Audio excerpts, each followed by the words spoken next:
The dying woman's hand clutched at King Nikolai's cloak with surprising strength for someone who had minutes left to live, her blood pooling on the cobblestones as rain mixed with crimson, and her final words were a desperate wheeze.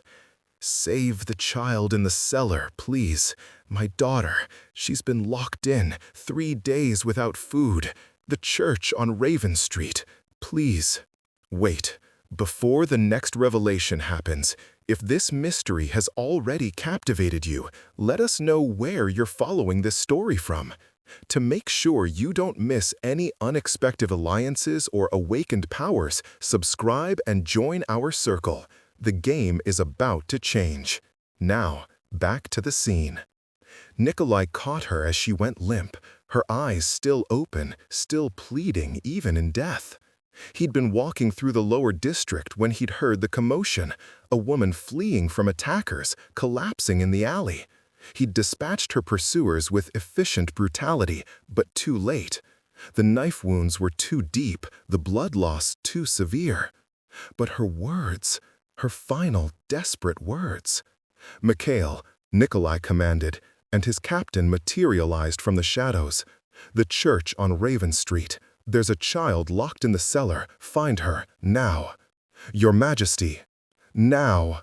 The word cracked like thunder. Mikhail vanished. Nikolai carefully laid the woman's body down, closing her eyes with gentle fingers. Another victim of the poverty and violence that plagued his kingdom's lower districts. Another failure of his protection. He followed Mikhail at supernatural speed, arriving at the church within minutes. It was old, crumbling, half-abandoned, the kind of place that served the poor who had nowhere else to go. The cellar door was locked from the outside, barred, as if someone wanted to ensure whatever was inside couldn't escape. Or that no one could get in. Nikolai tore the door off its hinges. The smell hit him first. Damp earth, mold, and underneath it all, the scent of a child. Terrified, starving. Still alive, but barely. "Bring light," he ordered. Mikhail produced a torch, and the flickering flame revealed a nightmare. The cellar was tiny, more pit than room. Stone walls green with moisture, dirt floor, no windows. And huddled in the corner, skeletal and trembling, was a little girl. She couldn't have been more than 7 years old. Her dress was filthy, torn, her dark hair matted. Her eyes were huge in her gaunt face, and when she saw Nikolai specifically, those eyes went even wider with terror. "Monster," she whispered through cracked lips. "You're the monster. She said you'd come. She said you'd—" She fainted. Nikolai was across the cellar in an instant, catching the child before she hit the ground. She weighed almost nothing, all sharp angles and fragile bones. How long had she been starving? More than 3 days, certainly. "Get Dr. Soren. Tell him to meet me at the palace immediately." Nikolai gathered the child carefully against his chest. "And, Mikhail, find out who this woman was, who attacked her, and, most importantly, find out who locked this child in here." "Yes, Your Majesty." Nikolai carried the little girl through the streets of his city, moving fast enough that most humans couldn't track his passage. She was so light, so fragile. She could hear her heart beating, fast but weak, her breath shallow.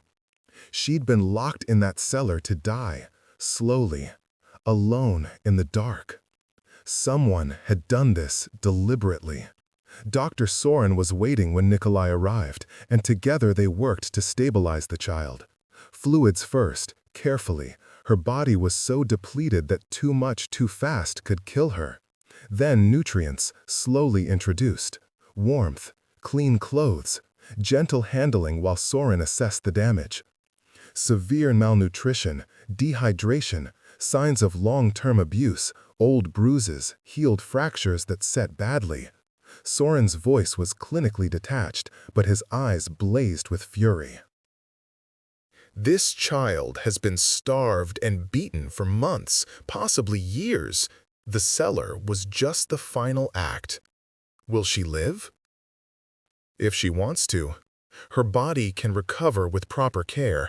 Her mind. Soren shook his head. That will take longer. She's been through hell, Your Majesty.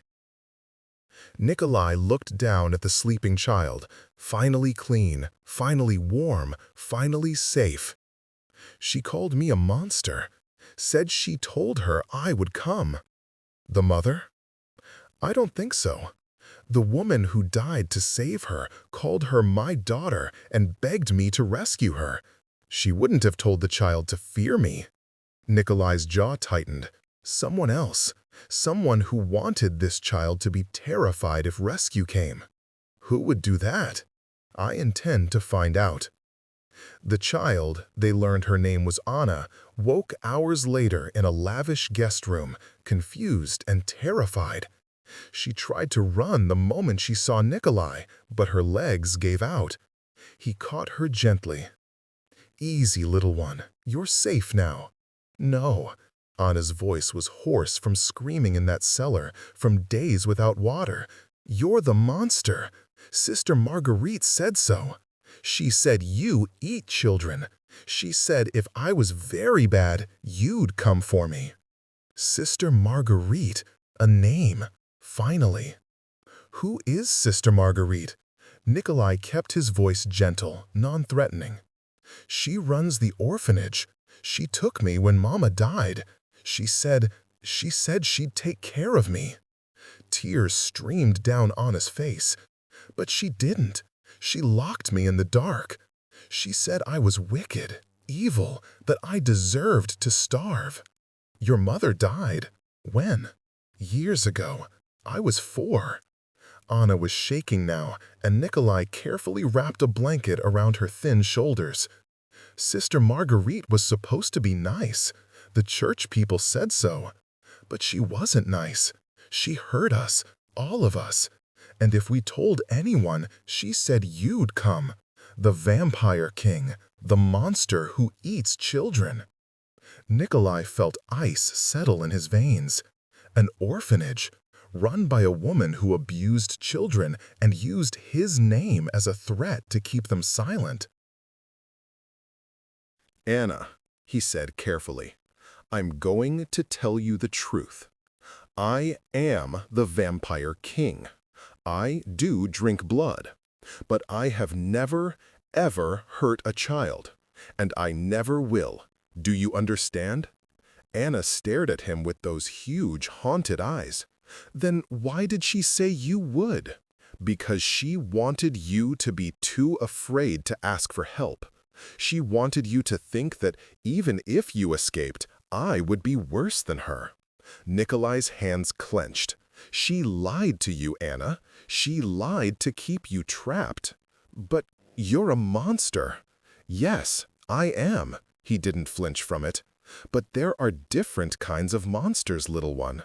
Some monsters hurt the weak because they can, and some monsters protect the weak because they must. I'm the second kind. Anna looked at him for a long moment. Then, tentatively, You saved me? From the cellar? Yes. Sister Marguerite said no one would save me, that I'd die there because I was bad. You're not bad. And someone did save you, your mother.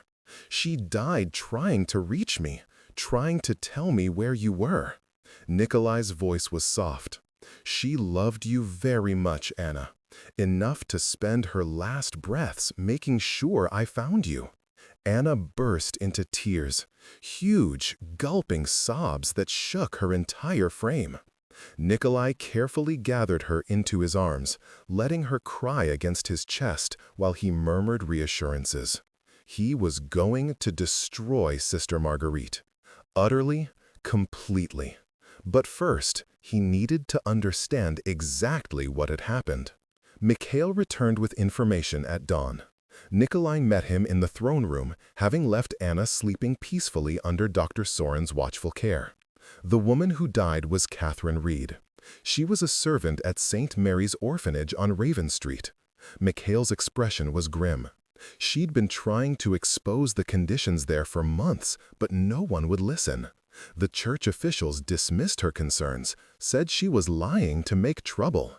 And 3 nights ago, she tried to break Anna out. Got caught. Sister Margaret, who runs the orphanage, had her beaten and thrown out with orders never to return. But Catherine came back last night, managed to free Anna, and ran. Mikhail's jaw tightened. Sister Margaret sent people after her. They caught Catherine, but not Anna. Catherine led them away from the child, then broke free long enough to find you before they caught up. She died to protect a child that wasn't even hers. She died because she couldn't stand by and watch children suffer. According to my sources, she'd been at the orphanage for 2 years, watched Sister Margaret abuse dozens of children. Finally decided she had to act, consequences be damned. Nikolai absorbed this. Tell me about Sister Margaret. Her name is Margaret Ashford. She's been running St. Mary's for 15 years. Before that, she worked in various church institutions, always with children, always with the most vulnerable. Mikhail pulled out a file. And, Your Majesty, this is where it gets interesting. Sister Margaret has been filing reports with the church about the orphanage, reports that paint her as a devoted caretaker, and the children as troubled, violent, prone to lying. Covering her tracks. Exactly. If any child did manage to tell someone about the abuse, Margaret could point to her reports and say the child was a known liar, disturbed, seeking attention. Mikhail's expression was disgusted. She's been systematically abusing vulnerable children for over a decade, and she's been using the church's authority and your reputation to keep them silent. My reputation? She tells the children that you're a monster who hunts bad children, that if they're wicked, if they disobey, if they tell anyone about what happens at the orphanage, you'll come for them. And since most of these children have never seen you, have only heard the scary stories people tell about vampires, they believe her. Nikolai felt fury building in his chest, cold, ancient, absolute. She's been using me as a boogeyman, using fear of me to traumatize children into silence. Yes, and it's worked. None of the children have spoken out. None have tried to escape. They're too terrified of her and of what might happen if they tell. Except Catherine Reed saw through it. Catherine Reed was brave, and she paid for that bravery with her life. Mikhail met Nikolai's eyes. What do you want to do? What did he want to do? Nikolai wanted to tear Sister Marguerite apart with his bare hands, wanted to make her suffer as she made children suffer, wanted to show her what a real monster looked like when you hurt the innocent. But rage wasn't justice, and if he acted purely on fury, he'd be exactly the monster Marguerite had painted him as.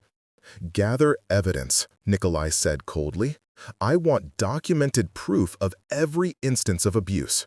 I want testimony from the children, recorded carefully with trained professionals who know how to speak with traumatized witnesses.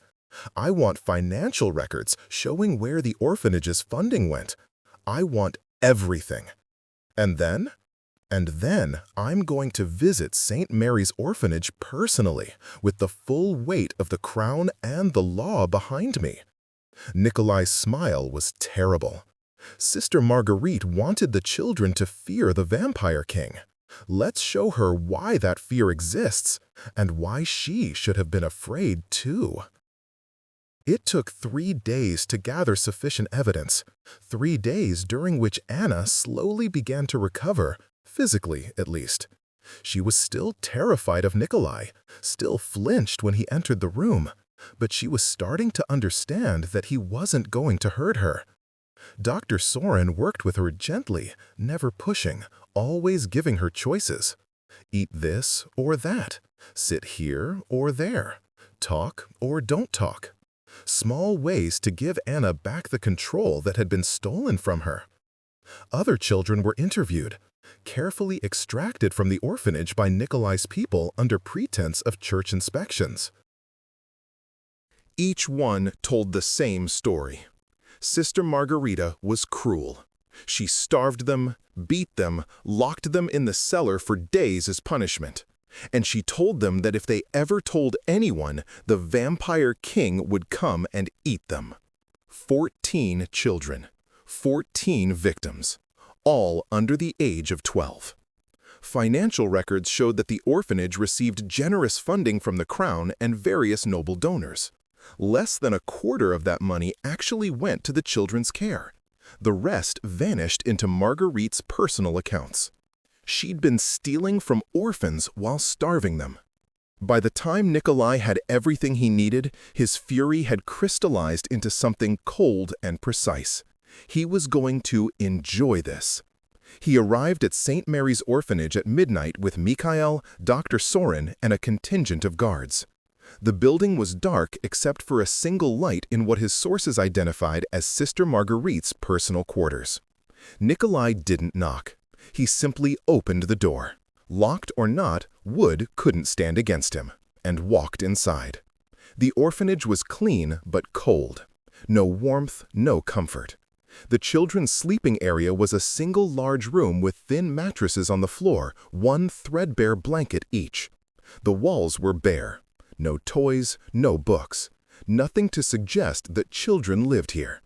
Sister Marguerite's quarters, by contrast, were lavish. Fine furniture, thick rugs, a wardrobe full of expensive clothes, art on the walls. She'd been living in luxury while the children under her care starved. Marguerite was awake, sitting at her desk with account ledgers spread before her. She looked up when Nikolai entered, and her face went through several rapid transformations. Surprise, fear, and then carefully constructed piety. "Your Majesty!" She stood, offering a respectful curtsy. "What an unexpected honor! If you'd sent word, I would have prepared." "Sit down." Nikolai's voice was ice. Marguerite sat. Her hands, he noticed, were shaking slightly. "Do you know why I'm here, Sister Marguerite?" "I'm sure I have no idea, Your Majesty. Though, if this is about that servant girl who tried to kidnap one of my children, Catherine Reed didn't kidnap anyone. She rescued a child you'd locked in a cellar to die." Nikolai moved closer, and Marguerite pressed back in her chair. "A child named Anna, who you starved and abused for 3 years. That child is wicked, disobedient. I was trying to teach her. You were torturing her." Nikolai placed both hands on her desk, leaning in. "And not just her. 14 children in your care have been systematically abused, beaten, starved, terrorized, all while you stole the money meant for their care and lived in comfort. Those children are liars, disturbed. They make up stories. They make up identical stories about identical abuses." Nikolai's smile was terrible. "No, Sister Marguerite, you're the liar. And I have proof. Testimony, financial records, medical evidence, everything I need to see you prosecuted to the fullest extent of the law." Marguerite's face had gone pale. "You can't. The church will protect me. I have connections, influential friends who will abandon you the moment they see the evidence. No one protects child abusers, Sister Marguerite, not even the church." Nikolai straightened. "But there's something else I want to know. Something that interests me personally." "What?" "You told the children I was a monster who ate bad children.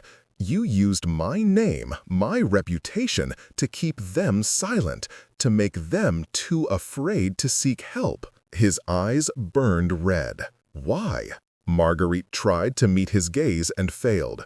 Because you are a monster. Everyone knows it.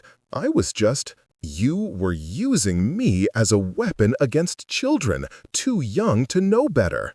You took their natural fear of vampires and twisted it into a tool of control. Nikolai's voice dropped to something dangerous. Do you have any idea what you've done? How many children in this city now believe I'm the thing that haunts their nightmares? How many will grow up terrified of the very person who could have protected them if only they'd asked? They're just children. Exactly. They're just children. Innocent, vulnerable, trusting, and you betrayed that trust in every possible way. Nikolai turned to Mikhail. Take her into custody. Full trial. Public. I want every noble and church official in this city to see exactly what she's done. Your Majesty, please. Margarita was standing now, trying for supplication. I can explain. I was trying to help them, to make them better, to teach them discipline. You tortured them. Anna's voice came from the doorway. Everyone turned. The little girl stood there, holding Dr. Soren's hand, her face pale but determined.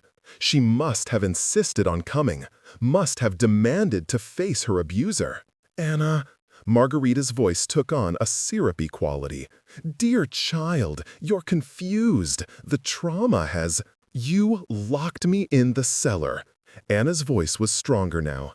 You said I was wicked, that I deserved to starve, that no one would save me because the vampire king would eat me first. I was trying to teach you. You lied. Anna took a step forward, and Nikolai saw real courage in that small, broken child. You said he was a monster, but he's not. He saved me. He's been kind. And you're the monster. You're the one who hurt us. You're the one who should be locked in the dark. Margarita's mask finally cracked. You ungrateful little... I took you in, gave you a home. And this is how you repay me? By lying to the king? By making up stories? I'm not lying. Anna's voice didn't waver, and neither are the others. We all know what you did. We all remember. And now everyone else will know too. Margarita lunged for Anna. Whether to strike her or grab her, Nikolai never found out. He was there first, catching Margarita's arm in an iron grip. Don't. The word was soft, deadly. Don't even think about touching her. For the first time, real fear showed in Marguerite's eyes. She was looking at him, really looking, and seeing what he was. Ancient, powerful, furious beyond measure. You're going to pay for what you've done, Nikolai said quietly. Every child you hurt, every day of suffering you caused, every moment of terror, you'll answer for all of it.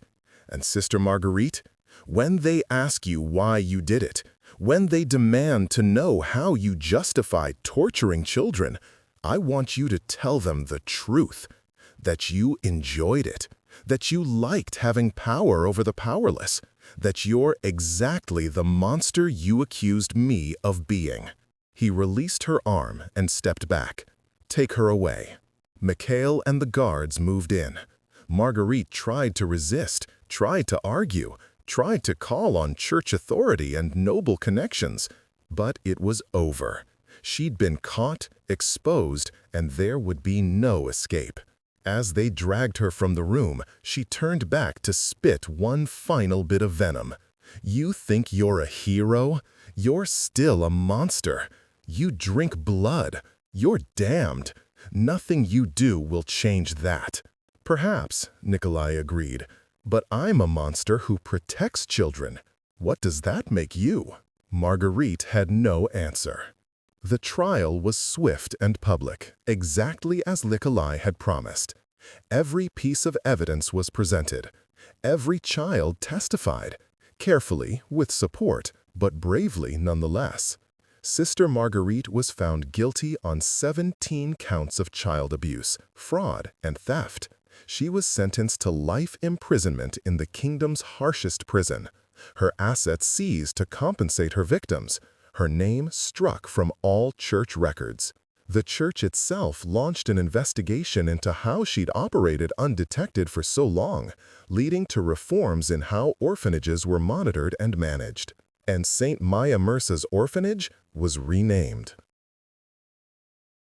Mary's orphanage was completely reformed under new management, with Nikolai personally ensuring generous funding and regular inspections. But the child who'd started it all, Anna, remained at the palace. "I don't understand," Nikolai said to Dr. Sorin one evening. "We've placed the other children in good homes, with families who'll care for them. But Anna refuses every placement. She insists on staying here." "She feels safe here," Sorin explained, "with you. You're the one who saved her, who believed her, who destroyed the monster that hurt her.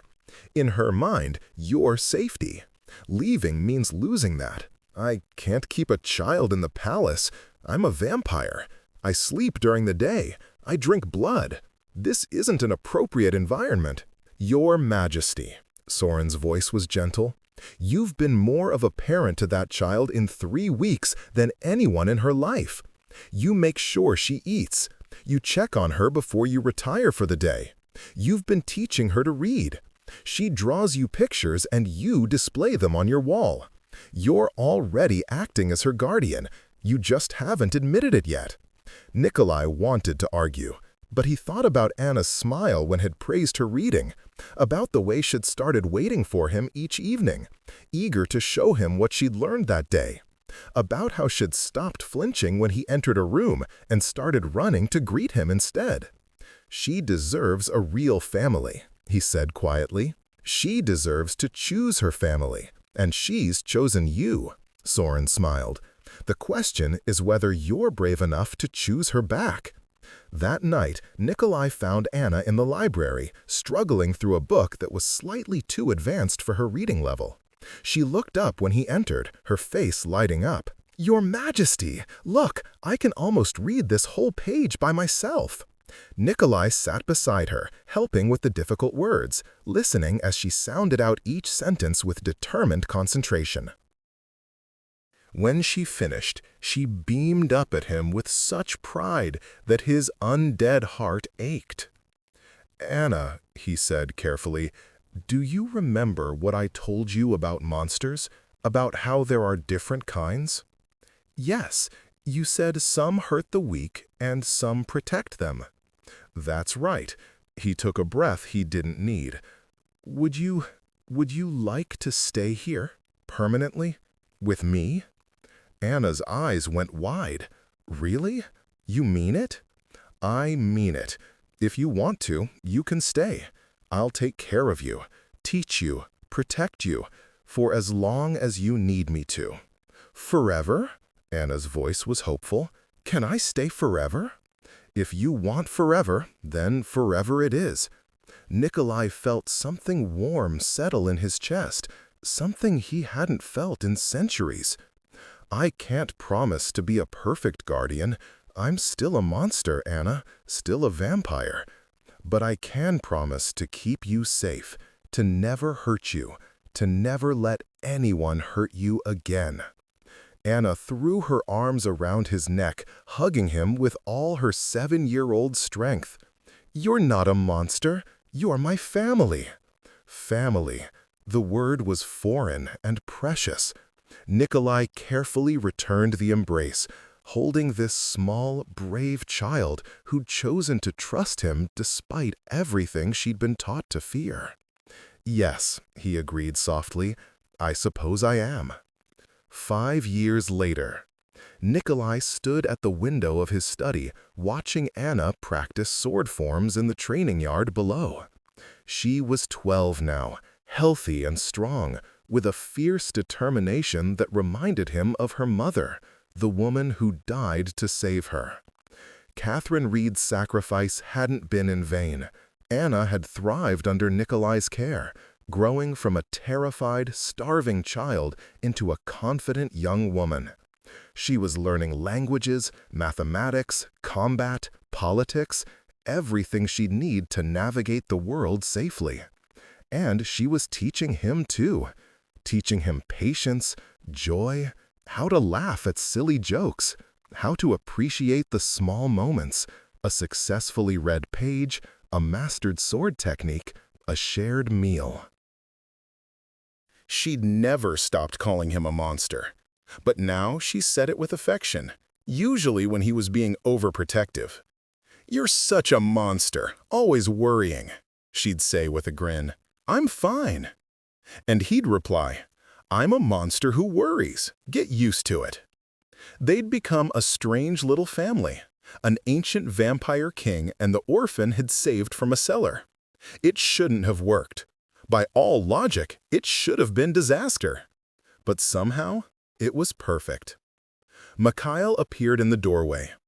"Your Majesty, the monthly inspection reports from the orphanages are ready for review." "Thank you." Nikolai had implemented strict oversight after the Margarita incident. Every orphanage in the kingdom was inspected monthly, the children interviewed privately, the records audited thoroughly. It would never happen again, not in his kingdom. Also, Mikhail continued, his tone carefully neutral, Lady Anna has requested permission to begin training with the city guard. She wants to learn proper combat, not just palace sword forms. Nikolai sighed. Of course she did. Anna had recently declared her intention to become a protector of the vulnerable, to use her experiences to help others who'd suffered as she had. She was 12 and already planning to change the world. He was terrified and so very proud. Tell her yes, but with conditions. She trains with my personal guard where I know she'll be safe, and she continues her other studies. No skipping languages to practice fighting. She'll argue that languages are boring compared to combat. She'll argue because she's 12 and contrary. Nikolai smiled. But she'll comply, because she knows the rules and because she wants this enough to compromise. Mikhail nodded and departed. Nikolai returned his attention to the training yard, where Anna had just successfully completed a complex sword sequence. She looked up, saw him watching, and waved enthusiastically. He waved back, feeling that warmth in his chest again. That sense of purpose, of rightness. Sister Margarita had called him a monster. She'd used his name to terrorize children, to keep them trapped in her web of abuse. She'd believed he was damned, evil, incapable of good. She'd been wrong. Yes, he was a monster. Yes, he drank blood, and ruled with ancient power, and had done terrible things in his 3 centuries of existence. But he was also a father now, a guardian, a protector of one small girl who'd fallen into a cellar and refused to give up hope. Margarita had locked the door that night, intending murder, but in doing so, she'd set in motion the events that would destroy her and save 14 children. Catherine Reed had died ensuring Anna reached Nikolai, and Anna herself had been brave enough to trust the monster everyone told her to fear.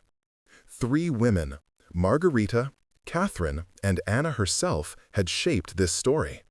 One through cruelty, one through sacrifice, one through courage. And Nikolai had learned that monsters came in many forms. Some wore religious robes and smile while hurting children. Some were ancient vampires who discovered that love was possible even after centuries of cold existence. He'd saved Anna from that cellar, but in truth, she'd saved him too. From becoming the hollow, empty thing he'd been turning into. From forgetting why he'd taken the throne in the first place.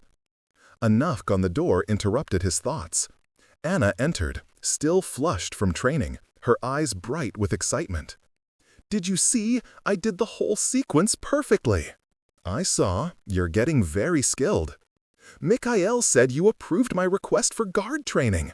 She practically bounced with excitement. Thank you, thank you. I promise I'll keep up with languages too. I'll even practice that terrible Elvish grammar you're always going on about." "It's not terrible, it's complex. And you're welcome." Nikolai smiled at her enthusiasm. "But Anna, I need you to understand. Learning to fight means you'll eventually want to use those skills, to help people, to face danger, and that terrifies me." Anna's expression softened. She crossed to him, taking his hand in both of hers, a gesture that had become familiar over the years. "I know, but you taught me something important. You taught me that being afraid doesn't mean you don't act. It means you act anyway, because it's right." She squeezed his hand. "You saved me, even though you could have ignored that dying woman. Even though rescuing me made you face terrible things. You acted because it was right. I want to do the same."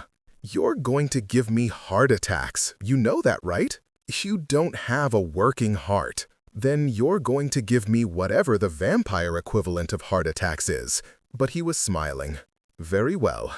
Train, learn, become formidable. But promise me you'll be careful, that you won't take unnecessary risks, that you'll remember someone loves you and would be devastated if anything happened to you." "I promise." Anna hugged him. "I love you too, you know, my monster." "Your monster," Nikolai agreed. "Always." Outside, the sun set over the kingdom, painting the sky in shades of crimson and gold, and in the palace, a vampire king held his adopted daughter close and thought about the strange paths life could take.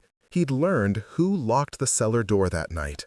Marguerite Ashford, monster in human guise, destroyer of innocence. But more importantly, he'd learned who'd unlocked it. Catherine Reed, hero and martyr. Anna, brave and determined, and himself, when he'd chosen to act instead of walking away. Some doors, once opened, changed everything, and Nikolai would spend the rest of eternity grateful that Anna's had been opened before it was too late. 3 years later. The council chamber was tense with barely suppressed hostility. Nikolai sat at the head of the table, fingers steepled, listening to Lord Christoph rant about overreach and unprecedented violations of noble privilege. Beside Nikolai, Anna, now 15 and officially his ward and heir, took meticulous notes. She'd insisted on attending council meetings for the past year, claiming she needed to understand governance if she was going to help protect the vulnerable, as she promised. Nikolai had agreed, though he suspected she also enjoyed watching him demolish pompous nobles who thought they could bully their king. And this latest edict, requiring all noble households to submit to annual inspections of their treatment of servants, is simply unconscionable. Christoph slammed his hand on the table. "We are not criminals to be investigated like common." "If you're not criminals, then you have nothing to fear from inspection," Nikolai said mildly. "Unless, of course, you're mistreating your staff, in which case, yes, you should absolutely fear what I'll do when I find out." "This is tyranny." "This is accountability." Nikolai's voice hardened. 8 years ago, I discovered that children were being systematically abused in an orphanage under the church's authority. No one caught it because no one was looking. No one wanted to believe that someone in a position of trust could do such terrible things. His eyes cut to Anna, who met his gaze steadily. "I will not make that mistake again. If inspection prevents even one instance of abuse, it's worth every noble's wounded pride." "But, Your Majesty, surely you can see the difference between an orphanage and a noble household." "I see no difference at all," Anna interjected coolly. "Vulnerable people are vulnerable people, regardless of where they live or who employs them. If anything, noble households should be held to higher standards, not lower ones. You have more power, more resources, more ability to cover up wrongdoing. That makes oversight more necessary, not less." Christoph sputtered. "You dare lecture me, child! You're nothing but a—" "Careful." Nikolai's voice dropped to something dangerous. "Very, very careful about what you say next, Lord Christoph."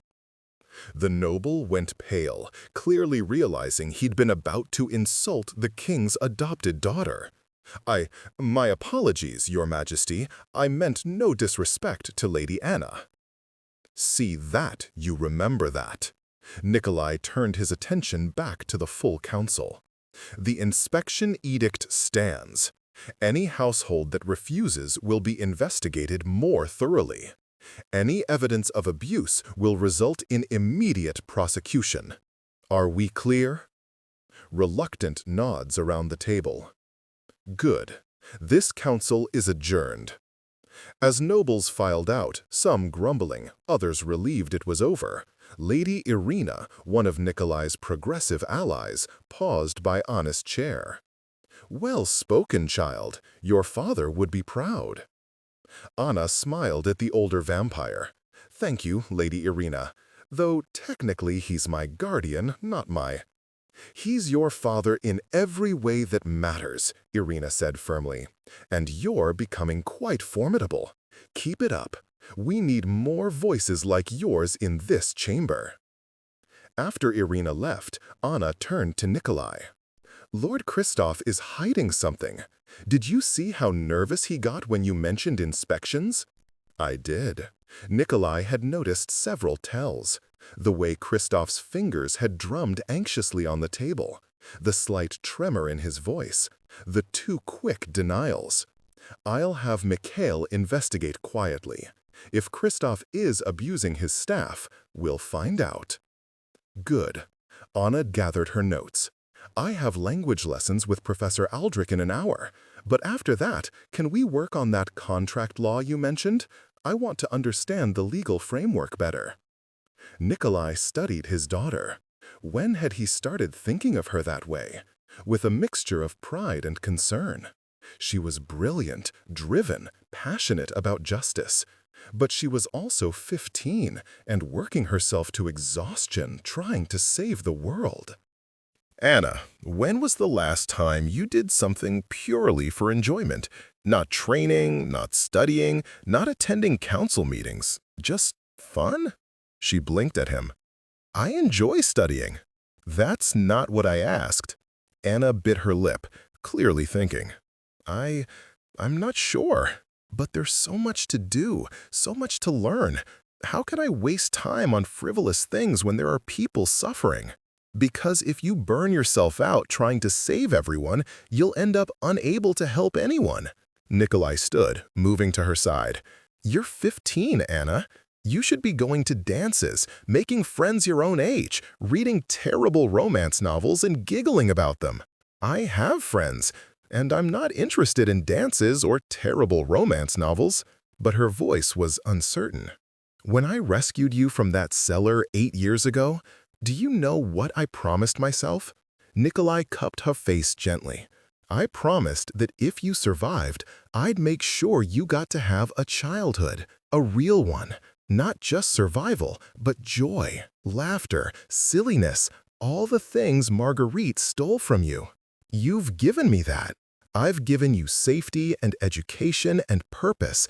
But Anna, I think I've also been letting you turn yourself into a miniature adult before you're ready." He smiled sadly. "You don't have to save the world right now. That can wait until you're older. For now, can you just try to be a teenager?" Anna's eyes filled with tears. "I don't know how. I don't know how to just be. Every time I try to relax, I think about the children who are suffering right now, the servants being mistreated, the vulnerable people who need help. How can I read silly books or go to parties when they're in pain? Because you can't help anyone if you destroy yourself first." Nikolai pulled her into a hug. "And because you deserve happiness too, Anna. You deserve to laugh and play and make mistakes and figure out who you are beyond just the girl who survived. Catherine Reed died so you could live, not just survive, but truly live. Honor her memory by doing that." Anna clung to him, her tears soaking into his shirt. "I miss her sometimes, even though I barely remember her. She saved me, and I never even got to thank her." "She knows. Wherever she is, she knows." Nikolai stroked Anna's hair. "And I think she'd want you to be happy, not just useful, to find joy, not just purpose." They stood like that for several moments before Anna pulled back, wiping her eyes. "All right, I'll try, but I'm not reading terrible romance novels." "Fair enough, but you are going to that ball next month." "The Harvest Ball? That's for nobles, and they're—" "Oh no! You're not trying to introduce me to potential suitors, are you?" Nikolai laughed at her horrified expression. "You're 15. Any suitor who approaches you will be dealing with me, and I promise that's not an experience anyone would enjoy. No, I just want you to go. Wear a pretty dress, dance with people your age, and remember that you're allowed to have fun." "Fine, but if anyone tries to romance me, I'm blaming you when I have to use the self-defense training you insisted I learn." Somehow I'm not worried about that. The ball was in full swing when Nikolai realized he'd made a terrible mistake.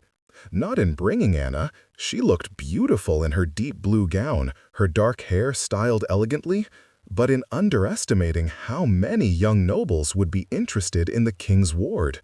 She'd been swarmed within minutes of arrival. Young men, and some young women, all vying for her attention, trying to impress her with their wit, or their dancing, or their various accomplishments. Anna handled it with remarkable grace, politely deflecting romantic overtures while actually engaging with the few who approached her as equals rather than prizes to be won. But Nikolai could see the exhaustion creeping into her expression, the way her smile became slightly fixed after the 10th dance request. He was preparing to rescue her when another young woman approached Anna, this one different from the others. She was perhaps 17, with copper hair and warm brown eyes, dressed in a simple green gown that suggested minor nobility or wealthy merchant class. "You look like you could use a break," the girl said to Anna, offering a cup of punch. "I'm Alara, and before you ask, no, I'm not trying to court you. I'm just also hiding from the social vultures, and you looked like you could use an ally." Anna's expression transformed into genuine relief. "Thank you. Yes, please. I've danced with more people in the last hour than I have in my entire life." "You're the king's ward, right, Anna?" Alara gestured toward a quieter corner, and Anna followed gratefully. "Everyone's been talking about you. How you survived Sister Margarita's abuse, how the king adopted you, how you're already attending council meetings and advocating for reform."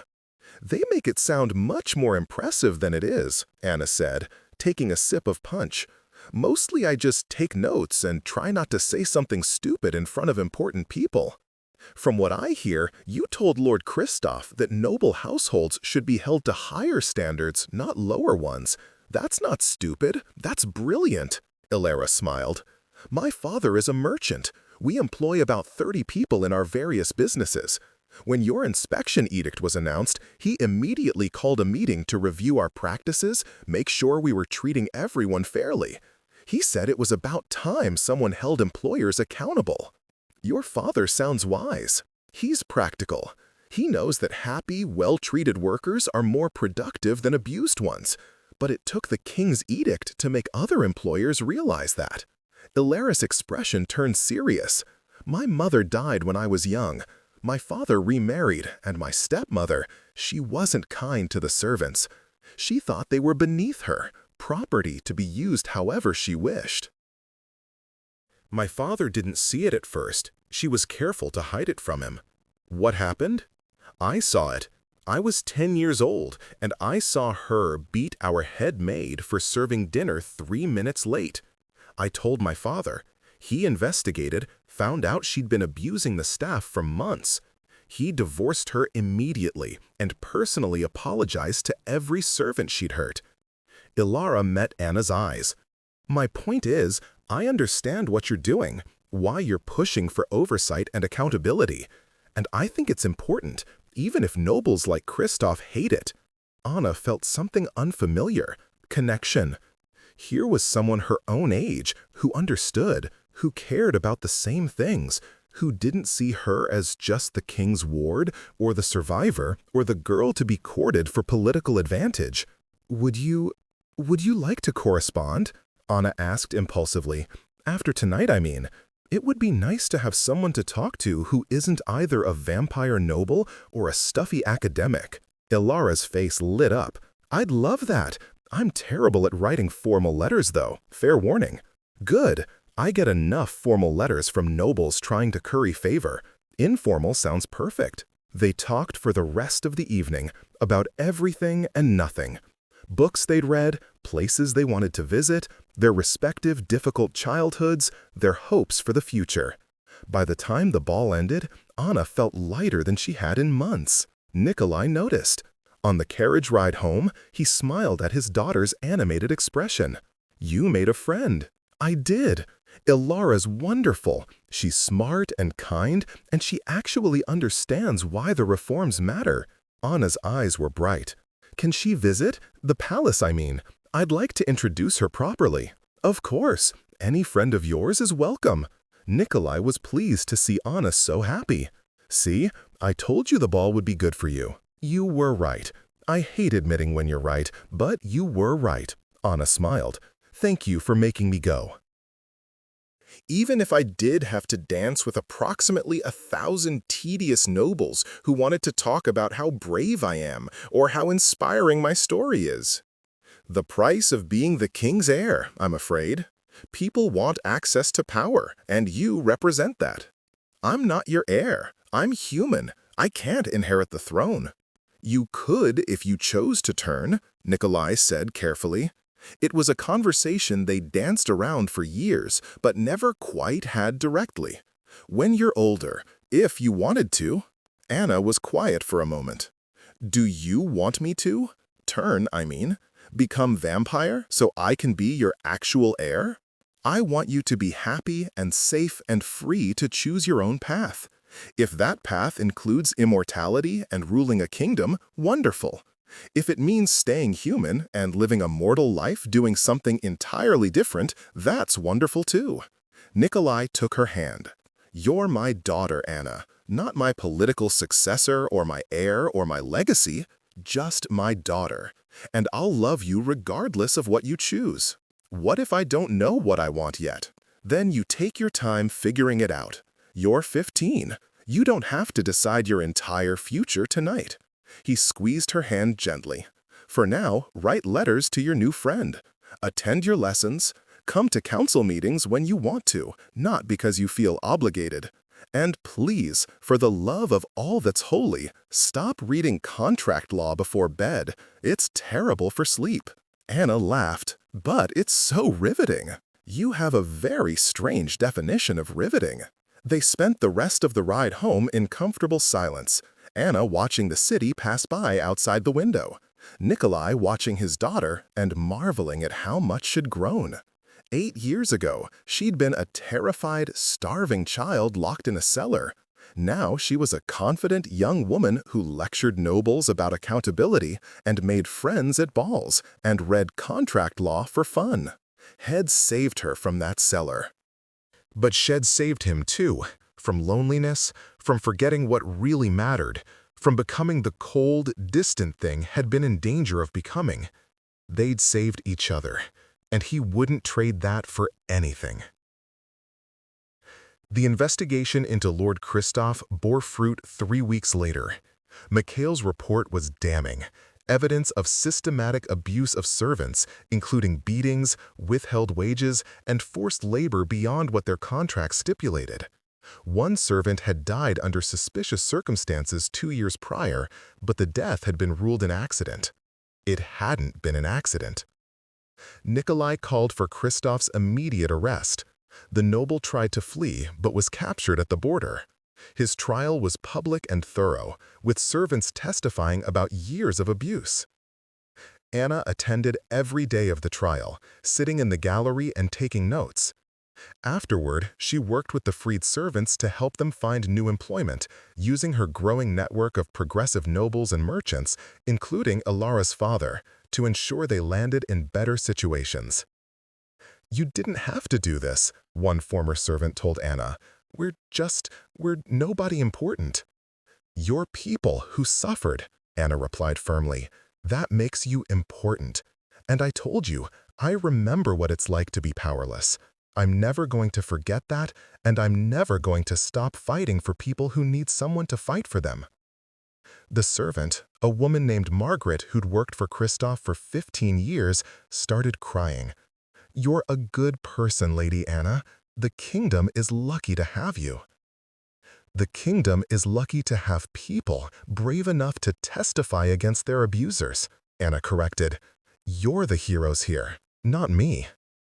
But watching his daughter work, seeing how she connected with the survivors and genuinely cared about their well-being, Nikolai knew the truth. Anna was extraordinary. Not because of anything he'd taught her, but because of who she fundamentally was, someone who'd suffered and chose to use that suffering to help others rather than to become bitter. Lord Kristoff was sentenced to 20 years in prison and full forfeiture of his estate. The proceeds from selling his property went to compensating his victims and funding better oversight of working conditions across the kingdom. It sent another message. Noble privilege would not protect abusers. The law applied to everyone. The traditionalist faction was shrinking by the year. Anna's 16th birthday was celebrated with a small gathering, just family and close friends. Ilara came along with her father. Dr. Soren attended, as did Mikhail and several of the palace staff who'd become fond of Anna over the years. There were gifts, books from Ilara, a beautiful sword from Mikhail, a medical journal about treating trauma from Dr. Soren. But the gift that made Anna cry came from Nikolai. It was a portrait, exquisitely painted, showing Catherine Reed as she must have looked before the abuse and hardship. The artist had worked from descriptions provided by people who'd known Catherine, and the result was hauntingly beautiful. "I wanted you to see her as she was," Nikolai explained softly. "Before everything, when she was young and hopeful and full of life. She gave everything to save you, Anna. I thought you should know what she looked like when she smiled." Anna stared at the portrait, tears streaming down her face. Catherine looked kind in the painting, gentle, like someone who would absolutely risk everything to save a child. "Thank you," Anna whispered. "Thank you for remembering her, for making sure I can remember her too." "She's part of our family," Nikolai said. "She always will be. She gave me the greatest gift I've ever received. She brought you to me. The least I can do is honor her memory." The party continued late into the night, with laughter and stories and the comfortable warmth of people who genuinely cared for each other. Watching Anna laugh at something Ilara said, seeing her spar verbally with Mikhail about combat techniques, observing how she'd grown from that terrified child into this remarkable young woman, Nikolai felt something he'd never expected to feel: complete contentment. He'd spent 300 years searching for purpose, for meaning, for something to fill the emptiness left by centuries of existence. And he'd found it in the most unexpected place, in saving one child from a cellar and choosing to give her not just safety, but love. "You look sentimental," Mikhail observed, appearing at Nikolai's elbow. "It's unsettling." "I am sentimental, and I don't care if it's unsettling," Nikolai smiled. "I have a daughter, Mikhail, a family, something worth protecting beyond just a kingdom or a throne. It's extraordinary." "She's changed you," Mikhail said, "made you softer, more human." "She's reminded me that I was human once, that I still can be, in the ways that matter." Nikolai watched Anna demonstrate a sword technique to an impressed Ilara. "I thought being king meant being cold, distant, untouchable. But Anna taught me that real strength is in connection, in caring, in choosing to love, even when it's risky." "You're definitely going soft in your old age." "Good. I like being soft. It's much more pleasant than being the Ice King everyone was terrified of." Mikhail chuckled. "For what it's worth, I think Catherine Reed would be proud. of both of you, of what you've built together. I hope so, Nikolai said quietly. I hope wherever she is, she knows her sacrifice mattered, that Anna is safe and happy and loved, that her death wasn't in vain. It wasn't. You made sure of that. They stood in comfortable silence, watching the party continue. And Nikolai thought about doors, about the ones that locked and the ones that opened.